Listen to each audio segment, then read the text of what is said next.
Praise the lord. ప్రభువైన యేసు క్రీస్తు నామంలో మీ అందరికీ ఉదయకాలపు శుభాలు తెలియజేయుచున్నాను. ఈరోజు దేవుడు మనకు అనుగ్రహిస్తున్న అతి శ్రేష్టమైన వాగ్దానము కీర్తనలు 103వ అధ్యాయము 5వ వచనాన్ని చదువుకుందాము.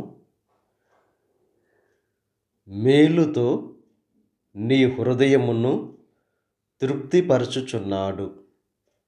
ఈరోజు దేవుడు వాగ్దానం చేస్తున్నారు, మేలుతో మీ హృదయాన్ని తృప్తిపరుస్తానని చెప్పి.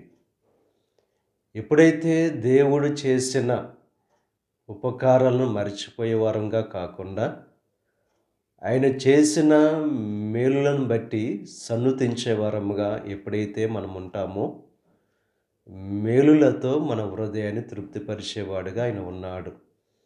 ఆశ గల ప్రాణాన్ని తృప్తిపరిచే దేవుడు, ఆకలి గొనిన వారి ప్రాణమును మేలుతో తృప్తిపరిచే దేవుడు.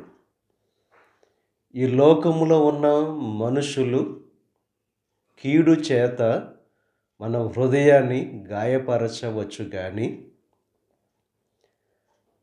మన దేవుడు ప్రేమ కలిగిన దేవుడు, జాలి కలిగిన దేవుడు. ఆయన మేలులతో మన హృదయాన్ని తృప్తిపరిచేవారుగా ఆయన ఉన్నాడు.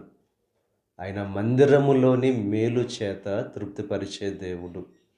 ఎవరైతే దేవుని యొక్క సన్నిధిలో ఆయనను మహిమపరుస్తూ, ఆయనను సేవిస్తూ, ఆయనను సన్నుతిస్తూ, ఆయనను కీర్తించేవారుగా ఎవరైతే ఉంటారో వారిని దేవుడు మేలులతో తృప్తిపరిచేవారుగా ఉన్నారు. గనుక ఎల్లప్పుడూ కూడా దేవుడు చేసిన కార్యాలను బట్టి ఆయనను కీర్తించుకునేవారుగా ఉంటూ మేలులతో మీ హృదయాన్ని తృప్తిపరచుకోవలసిందిగా ప్రభు పేరట మిమ్మల్ని కోరుచున్నాను. దేవుడు మిమ్మల్ని దీవించి ఆశీర్వదించి మేలులతో మీ హృదయాన్ని దేవుడు తృప్తిపరచునుగాక. ఆమేన్. ప్రార్థన చేసుకుందాం. పరిశుద్ధుడా, మహోన్నతుడా, సర్వశక్తిమంతుడైన యేసయ్య, ఈ ఉదయకాల సమయంలో నువ్వు అనుగ్రహించిన అతి శ్రేష్టమైన వాగ్దానాన్ని బట్టి నీకు స్తుతులు చెల్లిస్తున్నాం దేవా.